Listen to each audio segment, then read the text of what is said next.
ഞങ്ങളിപ്പോൾ നിൽക്കുന്നത് KSRTC bus സ്റ്റാൻഡിലാണ് കേട്ടോ. 8:50 പോകുന്ന ഗുരുവായൂർക്കുള്ള പ്രിയദർശിനി ബസ് കാത്തുനിന്നാണ് ഫുള്ള് തിരക്ക്.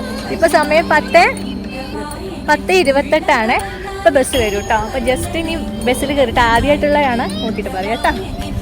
എൻ്റെ മക്കളെ ഒന്നും പറയണ്ട. അങ്ങനെ ഞങ്ങൾ ബസ്സിൽ നിന്നുള്ള വീഡിയോസൊന്നും എടുക്കാൻ പറ്റില്ല, അത്രയ്ക്ക് തിരക്കായിരുന്നു കേട്ടോ. അങ്ങനെ ഞങ്ങളിതാ ഗുരുവായൂരെത്തി.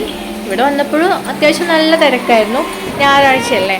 അപ്പോൾ ഞങ്ങൾ ആദ്യം തൊഴുതു, എന്നിട്ട് പോയിട്ട് ഫുഡ് കഴിക്കാൻ വേണ്ടിയിട്ട് ക്യൂ നിൽക്കുകയാണ് കേട്ടോ. നമ്മൾ ഗുരുവായൂർ അമ്പലത്തിൽ വന്നു കഴിഞ്ഞാൽ അടുത്ത പ്രസാദം കഴിക്കാനൊരു പ്രത്യേക ഇഷ്ടമല്ലേ. അങ്ങനെ ഞങ്ങളിത് നമ്മുടെ കുളക്കട ഉണ്ടല്ലോ, അവിടെ കുറച്ച് നേരം അങ്ങനത്തെ നിന്നിട്ടുണ്ടായിരുന്നേ.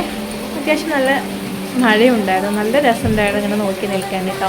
അതിലാണെങ്കിൽ ഒരുപാട് മീനായിരുന്നു കേട്ടോ. നിങ്ങൾക്ക് കണ്ടാൽ തന്നെ മനസ്സിലാവും, ഞാൻ കാണിച്ചു തരാം കേട്ടോ. ഇതാ നോക്കി നോക്കിയേ, ഈ പിടയുന്നതൊക്കെ മീനാണ്. കുറച്ചൊന്നല്ല, ഒരുപാടുണ്ടായിരുന്നേ. നല്ല രസമുണ്ടായിരുന്നു. അവിടെ നിന്നൊക്കെ നേരം പോകുന്നതെന്ന് നമുക്ക് അറിയാൻ പറ്റില്ല കേട്ടോ. പിന്നെ ഞാൻ ഗുരുവായൂർ പോയി കഴിഞ്ഞാൽ മസ്റ്റായിട്ടൊന്നാണ് ജിമിക്കി കേട്ടോ. എനിക്ക് ഒരുപാട് ഇഷ്ടമാണ് ഇവിടെയുള്ള ഇയറിങ്സ് വാങ്ങാൻ. ഞാൻ അങ്ങനെ ഇയറിങ്സ് ഒക്കെ വാങ്ങിയിട്ട് ഞങ്ങളിത് വീട്ടിലേക്ക് തിരിച്ചു പോവുകയാണേ. അപ്പോൾ ഇത്രയുള്ള വീഡിയോ കേട്ടോ.